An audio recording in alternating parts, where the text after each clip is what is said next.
Okay, so in reading chapter 5, I realized that I had a big misconception about the role of an essential question.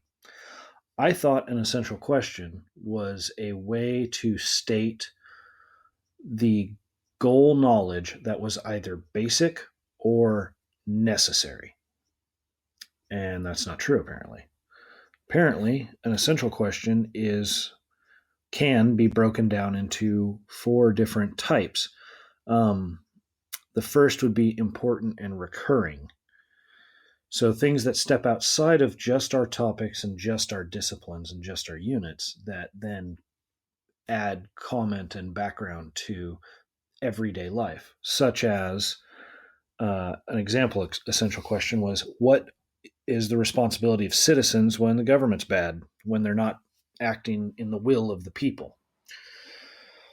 That's something that can easily step outside the context of the Vietnam War or the context of, bleeding Kansas and the Civil War.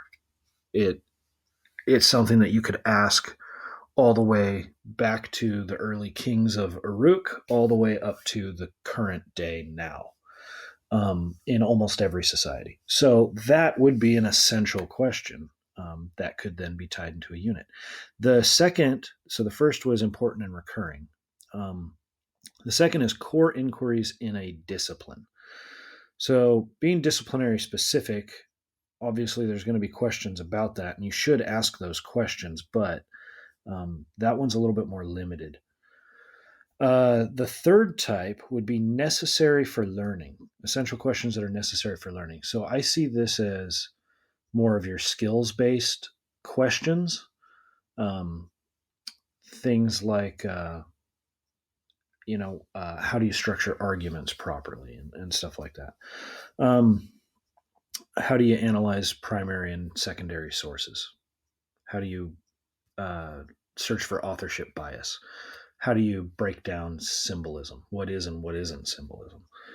Things like that. So, essential questions, necessary for learning, but very skills based. Number four would be the category of most engaging.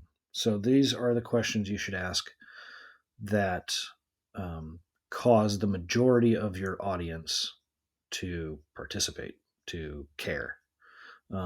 When they care, when they get engaged, when they buy in, you're going to get um, a more successful lesson because they're not going to be sleeping or on their phones.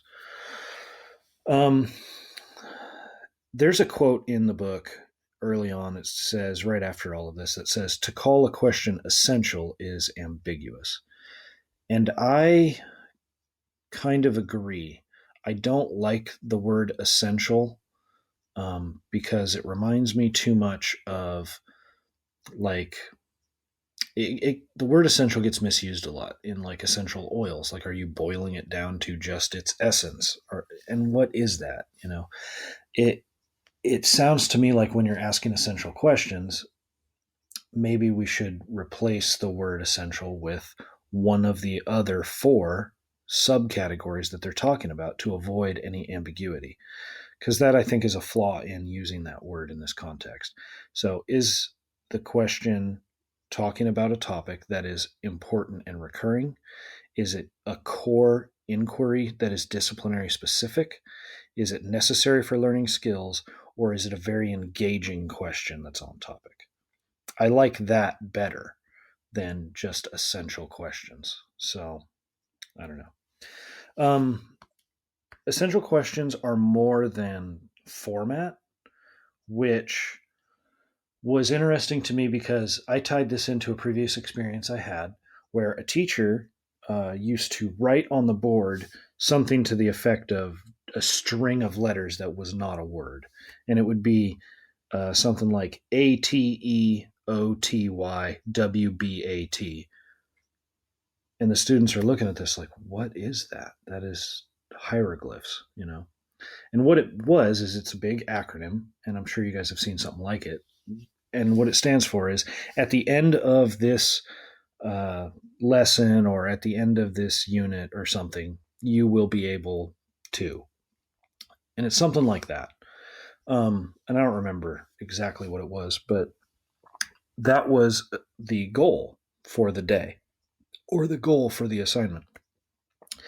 Um, that isn't what an essential question is. They are more than just the format you state them in.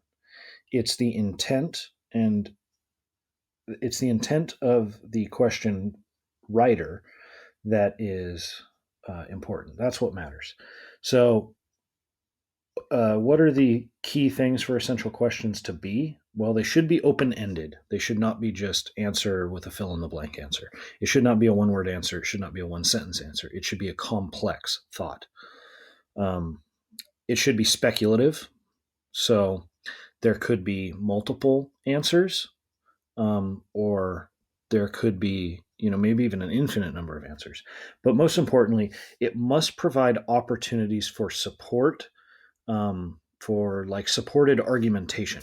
So you got to be able to ask a question that isn't just speculative for the nature for the sake of being speculative. It's got to be speculative in the way that almost requires the answerer, which would be our students, to back up their assertions.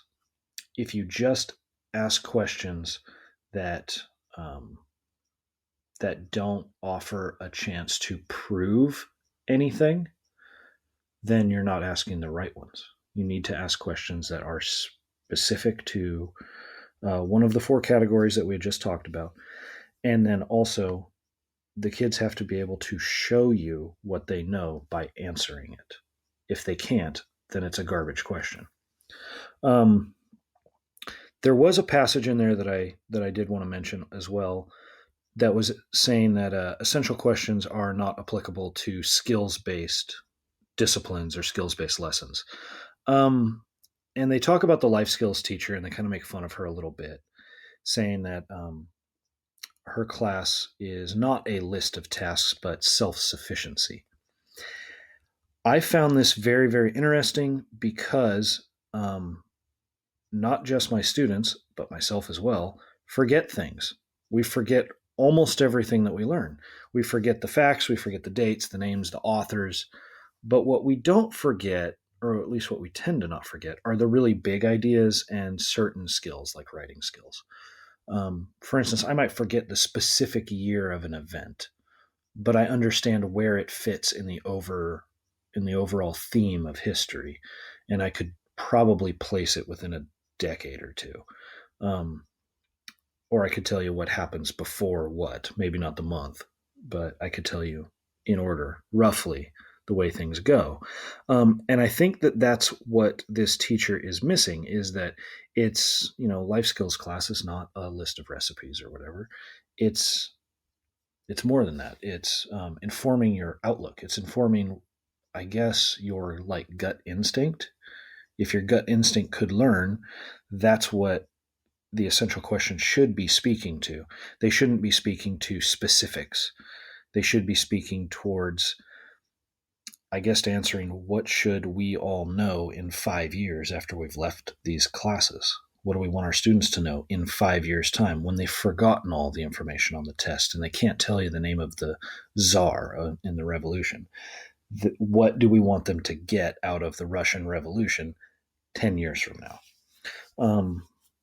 When it's no longer something that they've read about recently, it's not something that's affecting them in their day-to-day life, and it's not something that is yeah. Anyways, moving on. All right. Wows. Chapter 5. Wow, I feel a bit overwhelmed by the quantity of questions that I must ask myself before I ask the content to organize itself into essential content. It's daunting. I can see why social science teachers go the packet route, the reading and the worksheets, because it hits standards, I guess. Um, but what it does is by going that route, it reduces the demands of lesson planning. So the amount of essential questions that could be asked really inform how you're going to organize all of your curriculum, and that can be messy. Uh, Anyways, I worry that I can't do it effectively. I can't do it quickly. I can't do it for multiple preps. And I'm scared about what kind of teacher I will be because there's so much to do. There's so much to break down, and you've got to cut so much out. And then you've got to make what you leave in effective at answering essential questions and informing the kids. It's tough. I wonder what a unified curriculum would look like. One that encompasses all the standards. It could help guide overwhelmed or even some of the uninterested teachers through, maybe my topic through social science. What I mean is there's Common Core, there's the California Framework, there's the ELD stuff, and those are just the mainstream ones. That's not even talking about, universal learning or any of the differentiation that we have to do. There's a lot. I wish that there was a single repository that just encompassed all of basically the essential questions of our topics to guide us teachers through the content and skills. I just feel like there might be a deficiency in some of the teacher materials. Maybe. I don't know. In chapter 6, the biggest takeaway I had from it was the difference between the overarching understanding and the topical understanding. I'll start with topical first. Topical is stuff that I consider to be stuff that students will eventually forget. These are the content specific, unit specific, topic specific details. That's the knowledge. So, like what Watergate was an example. Well, that's perfect because I read about Watergate 3 times in college, and I couldn't tell you everything there is to know about it. I remember some of the basics, but I don't remember a lot of the specifics. I just forgot. However, the overarching understanding that they use in this context is that no one is above the law. And that's something that is outside of our discipline. That's something that we take and insert into the topic of Watergate, but it really just informs us about our perspective on the way things ought to be in the world and how things work in our, civics. So overarching and topical, it kind of breaks it down. The other example that I thought was interesting was the Holden Caulfield example. I remember Holden Caulfield is the main character of The Catcher in the Rye. Now, I've read that book twice, once in high school and once later on my own when I was younger. And I could only tell you two things about it. I know that Timothy McVeigh had it on him when he was arrested. Not relevant to the book at all. And I remember that Holden Caulfield thinks that you're a phony. I couldn't tell you anything else about the book. I've forgotten all of the topical information about the book. But I do remember the basic structure of a novel and what a novel is. I remember how and why a novel works. And so that would be the overarching understanding. And I think what I want to shoot for personally is when I'm writing my curriculum is overarching understanding. Because I think that it's more useful. Obviously, we're going to have to test for topical stuff. We're going to have to test for content, but I think that it's got less utility in the long run. All right, my wows and the rest. I was a little bit surprised. I had taken my chapter 5 notes prior to reading chapter 6, and I was very surprised that chapter 6 hints that there are universal guides in curriculum. I believe that there was an example given about the Virginia curriculum. It does exist. That's cool. I want one. I wish I had that. I don't think California really does. California is a little bit scattershot in that the framework and Common Core talk about different things and emphasize different pacings, and they ask a lot of different questions that don't seem like they're going to line up. And so you've got to sort of pick one or alternate. And that's not going to be fun. So I envy Virginians. I worry when the book says that there's no single understanding.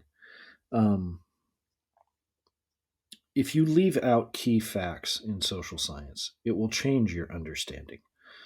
um, what's the best way to explain this? I guess it would be like an overarching understanding I want my students to understand would be that, authority tends toward abuse.